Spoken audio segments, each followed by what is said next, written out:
Today, we're going to focus on phrasal verbs. So you're going to learn 10 phrasal verbs and how to use them grammatically as well as in a real life sense. And remember to let me know in the comments where you're from and what business or what industry you're in so I can keep creating videos to help you. Now, it's something that we're going to do in addition to the actual phrasal verbs, which we'll focus on 10 today. I'm also going to help you elevate your English pronunciation because the key to fluency, the key to advanced English is getting out of just individual words. So what we're going to focus on today is pronunciation, but specifically connected speech. And this is going to help you sound a lot smoother and be able to speak real life American English. And if this is something that you're interested in learning even more, download my free masterclass at tanyasuarez.com/masterclass. Now, the first phrasal verb we have is look into. Now, notice when I say it individually, look into. So it's very clear, very enunciated. But you'll notice when we do the example, how it changes when you're using it conversationally. Now, to look into something, it can mean literally like look into, but in the business context, it usually means to investigate or examine a situation or issue thoroughly. Now, the example, we need to look into the feasibility of expanding our business into new markets. Now, we're going to break this down because this is how you're going to elevate your English exponentially instead of just little by little. So it's not just the pronunciation and definition of look into. Let's take a look at what it sounds like and what it does within the sentence. So we need to look into. The first thing you notice there is the reduction. To, not to. So we need to look into. Notice how instead of look in, the K sound, so this is linking, we have the K, we have a consonant sound followed by a vowel sound. Lookin, kin. So the K actually sounds more connected to the next word, into. So we need to look into the feasibility. The S in feasibility sounds more like a Z. So you'll notice there's a little bit of vibration. So if you're saying feasibility, that's going to sound accented. Nothing wrong with that. It doesn't cause confusion. But if you're working on your American accent, this can be something subtle that really refines your pronunciation. Feasibility.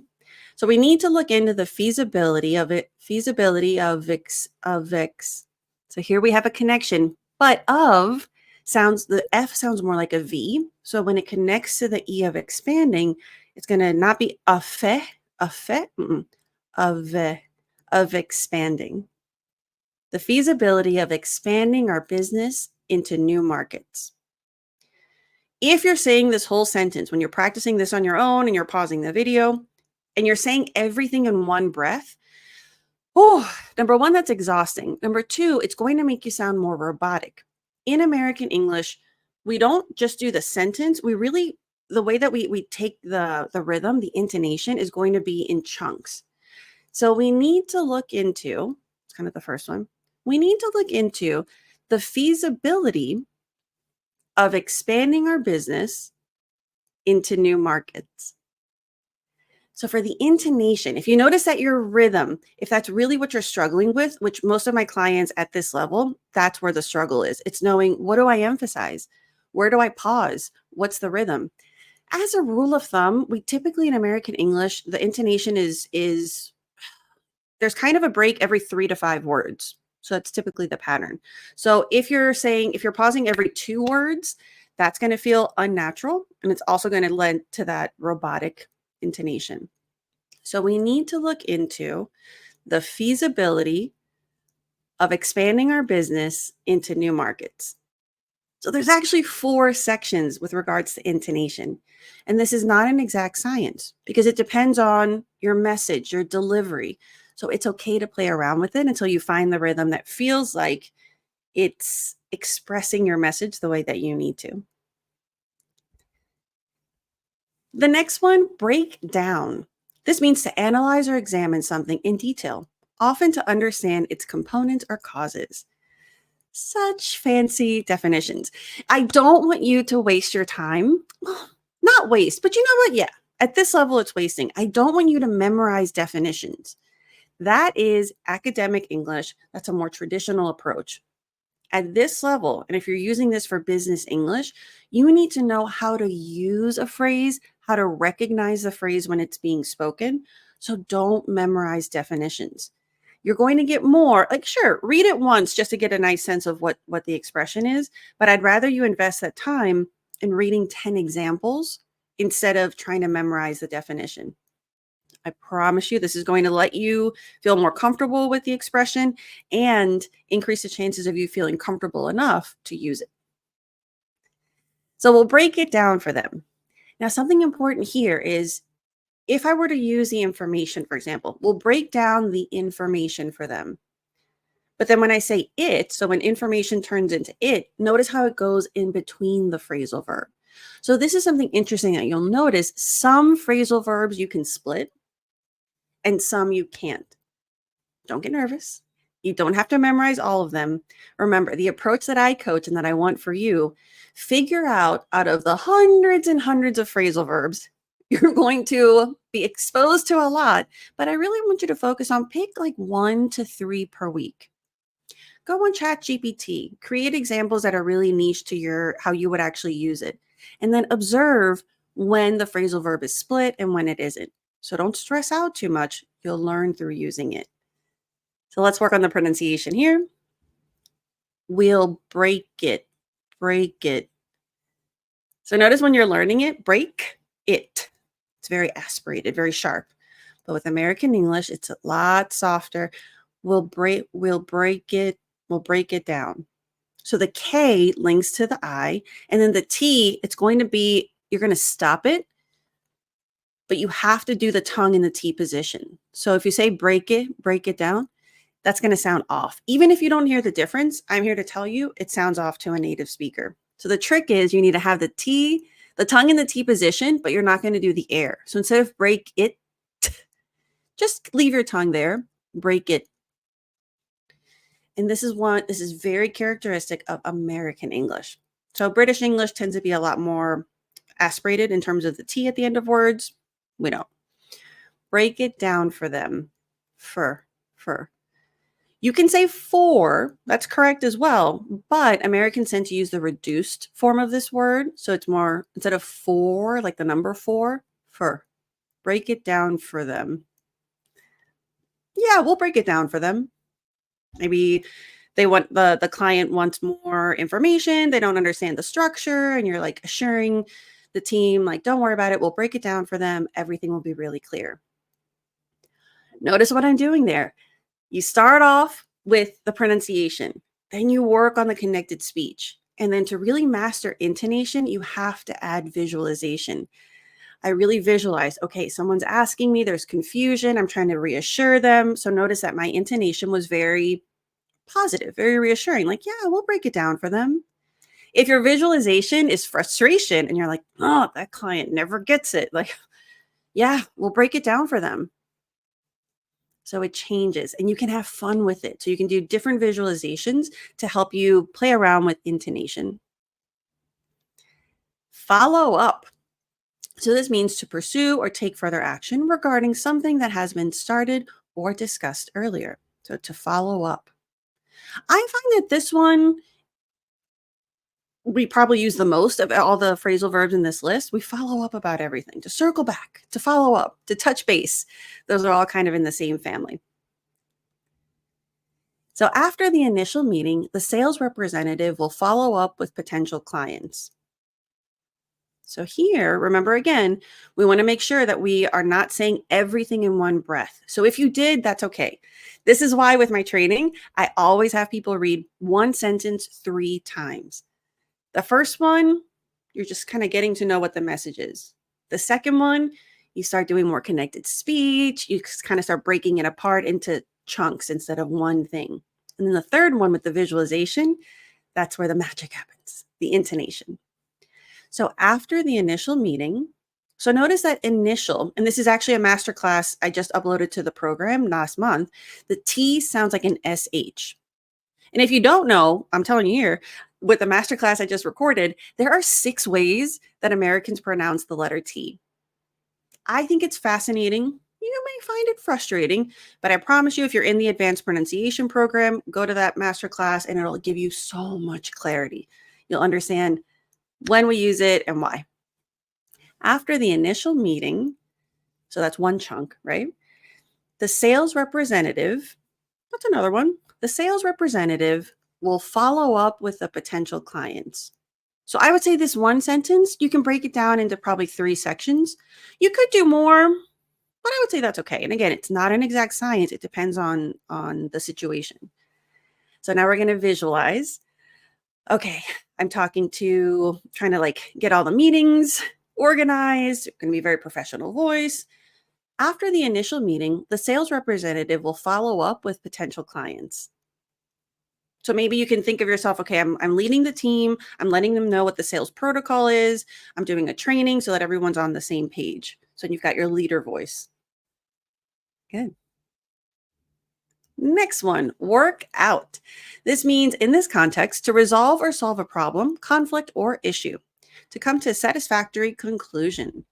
So this is different than going to the gym, right? You can go to the gym and work out.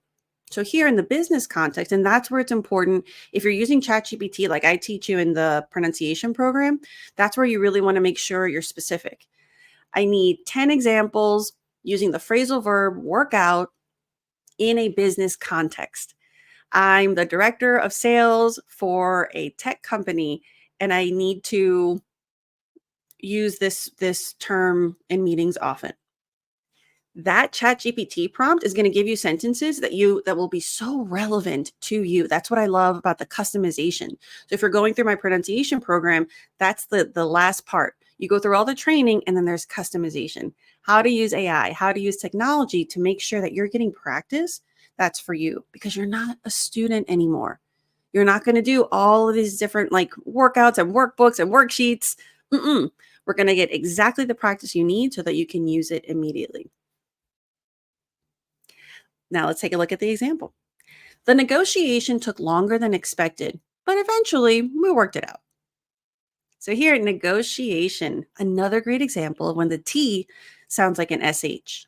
The negotiation took longer than expected. So that's one chunk. The negotiation took longer than expected.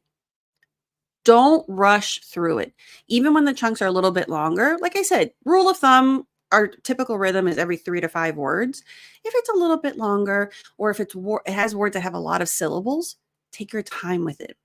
Rushing through is not going to make you sound more fluent. It's not the speed, it's actually using connected speech and more natural intonation. That's where people are going to perceive you as being more fluent.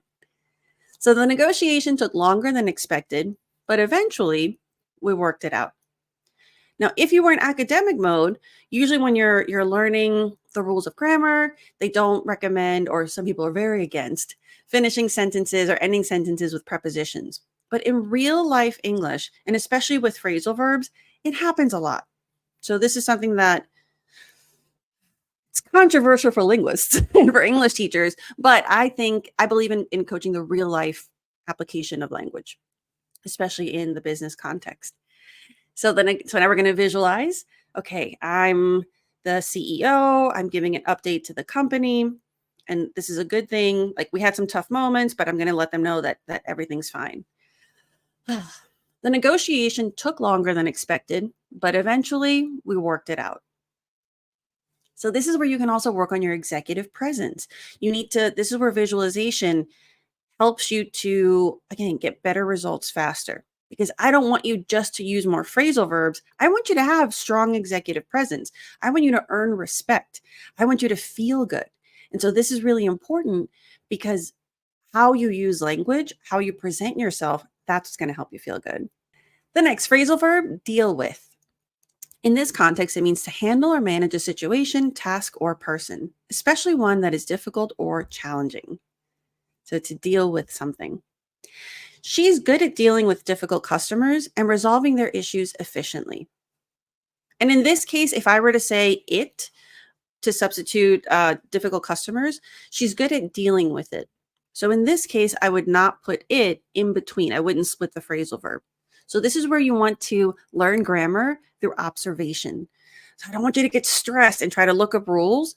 Just make sure that the phrasal verb that you're picking that you want to use that's relevant for your speaking, that's the one you want to figure out. So for the pronunciation, she's good at. So here we have linking, but notice that when it links, I'm not doing a very hard D. So I'm not saying she's good at. It's very light. Good at that, good at. She's good at dealing with difficult customers and resolving their issues efficiently. Now here, even though customers ends in a consonant and then and begins with a vowel, I actually don't do linking there because of the intonation. Because this is a separate section and I find that pausing will actually make it sound clearer. That's where I'm choosing. So this is again where it depends on how you're saying it and what your purpose is. So that definitely impacts your connected speech. Let's try again. Relax your shoulders. Now I want you to visualize you're complimenting your star team member. So you're like really trying to, you're telling, let's say you're the manager and you're telling your executives like this person, she's got it. All right. She's good at dealing with difficult customers and resolving their issues efficiently. So notice there, once I had the visualization of I'm really trying to promote this team member that I have to executives, I emphasized and. So I'm trying to say she's got double the skills. It's not just dealing with them, but she also resolves their issues.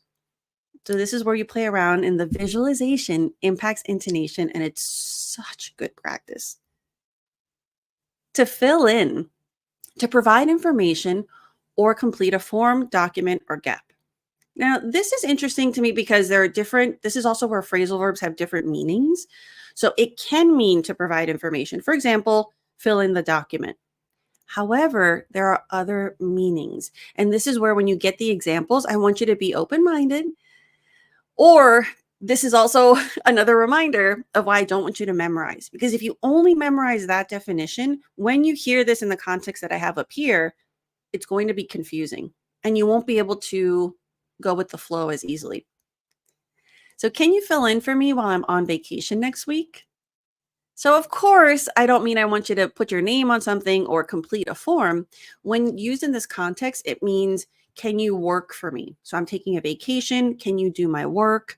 Can you make up for anything that needs to get done that my position would normally do? Let's try it for pronunciation. Can you? So notice here, it's not can. Americans use the reduced form, can. It's almost like the A is gone. So you just imagine a KN.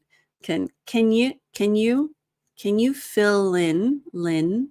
So you've got connected speech, got the consonant with the vowel. And this is only part of connected speech, by the way. We also have blending. We have other kind of subcategories. And this is all the techniques that I teach you in the advanced pronunciation program. So can you fill in, can you fill in for me? So notice there, not for. As a warning, the number 4 is always that. We never reduce that. FOR, that can be reduced. Can you fill in for me while I'm on? So notice there, the L, because the E is silent, so technically it ends in a consonant sound. The L in while connects to the I in I'm. The M in I'm connects to the O in on.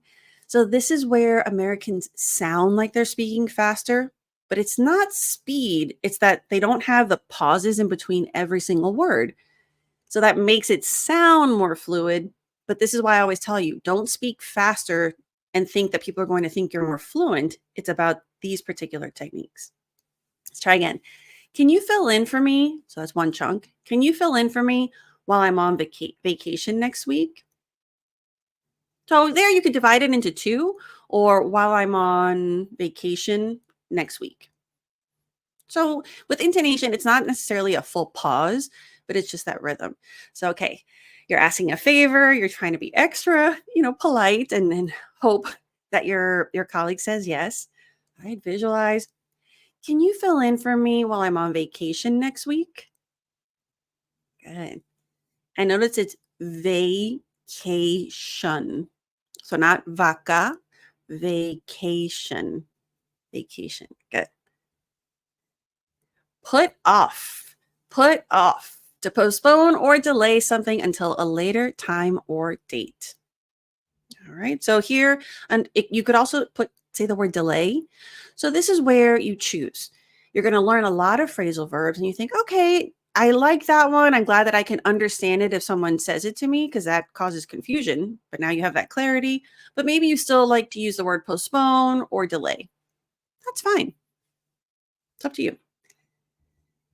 So due to unforeseen circumstances, we had to put it off. And now that I've sharpened up your observation skills, you'll notice that when we use it, instead of put off the meaning, if we use it, we would split the phrasal verb, put it off. So so notice due to, we use a reduction. So not to, which is not wrong. It just sounds overly formal to Americans. TOO, never reduced, always to. The number 2, always to. TO can be to or to. Due to unforeseen, unforeseen circumstances. So the first C sounds like an S. Circumstances, we had to put it off. Put it off. So this can be tricky because the T's, both put and it, turn into more of a flap T, which is that like TD sound. So it's softer. Put it off. Put it off. This is why I was mentioning that this is one of the situations where if you're not really comfortable with the flap T sound, number one, go do the masterclass in my pronunciation program if you're in it. And if not, sign up and get more practice so you can feel more comfortable because Americans use the flap T a lot. That being said, as you're working on it, you could also say we had to delay it.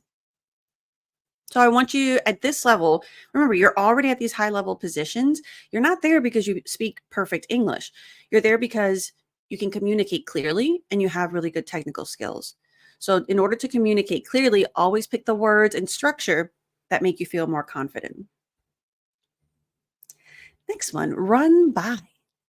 This means to inform or consult someone about a plan, idea, or decision for their input or approval.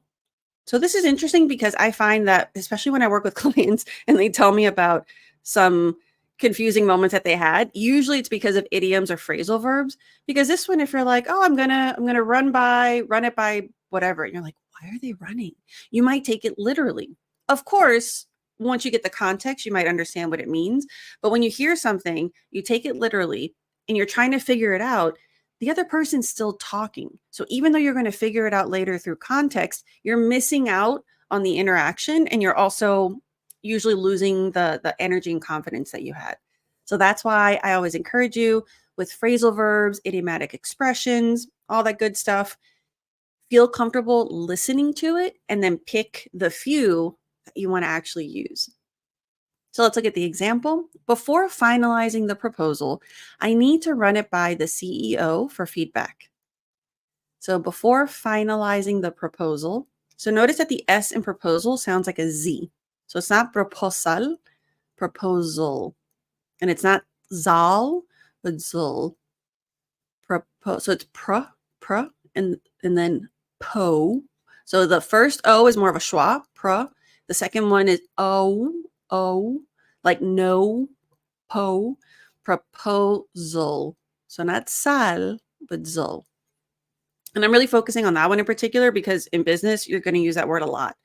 So that's always my approach. Identify your high frequency words, get those first, and then you can, I say worry, but then you can explore other words. So before finalizing the proposal, I need to run it by, so notice here, run by, but we split it when you're using it. Run it by the CEO. When you're referring to C-suite level, take your time because when I coach non-native speakers and they say CEO, it usually sounds like CO. And the CO is a different position. Make sure, don't say these faster. When you have things that are letters, specifically positions, take your time. CEO. I need to run it by the CEO for feedback. Take your time. Clarity is the number one priority with pronunciation work. And then here, notice it for, not for, but for feedback. Good. phase out. This means to gradually discontinue or remove something, usually over a period of time. All right. Now notice that for the pronunciation, the S sounds like a Z. So it's not face, and the PH sounds like an F. So it's not face out, but phase out. The company plans to phase out the use of plastic packaging by the end of the year. Okay, so you've done the pronunciation. Now we're going to look at the chunks and the meaning. The company plans to phase out the use of plastic packaging by the end of the year. So notice that when you're practicing with that much intention, the personality leaves and you're still kind of robotic. You sound like a more natural robot, but a robot nonetheless. So now for the third part, the visualization. Okay, let's pretend you are the director of production and you're laying out the new initiatives, and this is the second quarter meeting. All right. So you're in the meeting, it's your turn. Let's say you're visualizing your own office. People in your office don't tend to stand up. It's a long table, the lighting's dim. Okay. Like really get into detail with the visualization. All right, it's your turn. So, Tanya, can you tell us about where we're heading with production? Sure. Yeah, thank you. So the company plans to phase out the use of plastic packaging by the end of the year. So do you see how I even visualize and like what are they going to ask me when it's my turn? So then you kind of get that a little bit of nerves because I want you to practice feeling anxiety, feeling nerves or excitement and performing through it. This is why I coach the way I do, because it's not about being perfect in a perfect setting. Really need to trigger the anxiety you're going to feel. Notice how it changed how I responded. I didn't just say the company plans. I said, yeah, of course. Thank you. So the company plans. So it changes the way, and you get to figure out, do you know what to say in those moments to transition into your message, or do you need to work on that? All right. And last but not least, wrap up. To finish or conclude something, often by completing remaining tasks or summarizing key points. All right, to wrap up. Notice how there, if we're doing it individually, wrap up. But notice what happens when we use it in real life. Let's wrap up the meeting with a summary of the main decisions made. So there, it's less aspirated. You don't hear the p. But the P can be difficult for certain cultures. So you want to make sure that if you're from a linguistic background where your P's sound like B's, this is something you're going to want to work on because you don't want it to sound like rabub. That's going to cause confusion. Because again, having the perfect American accent is not everyone's goal, and that's okay. But having clear pronunciation for communication, that needs to be the priority. And this is one of those cases where the accent does get in the way of clear communication. So let's wrap up. Let's wrap up the meeting. Let's wrap up the meeting with the. So there you have the unvoiced TH. So if you did the master class for the TH, this is the one where you put your hand and you can feel the air. The, with a summary of the main decisions made. Okay. I know what we're saying. We did the pronunciation. We worked on the message. Now visualization. You are the lead of the meeting. You've gone through all the slides. It's time to finish. And you just want to make sure you do a recap, right? A wrap up. Okay. All right. Thank you, everyone. Let's wrap up the meeting with a summary of the decisions made. So do you see how, again, you want to visualize because that helps you in this case, like, all right, everyone, or great job, everyone, or thank you for that information if you're the lead and other people are presenting. And notice how I slowed down a summary of the decisions made.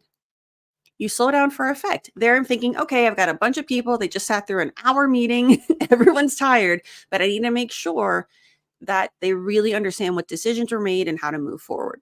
So that influenced why I slowed down at the end to get attention. Part of executive presence is knowing how to get people's attention without having to always say, okay, listen up. Come on, everyone.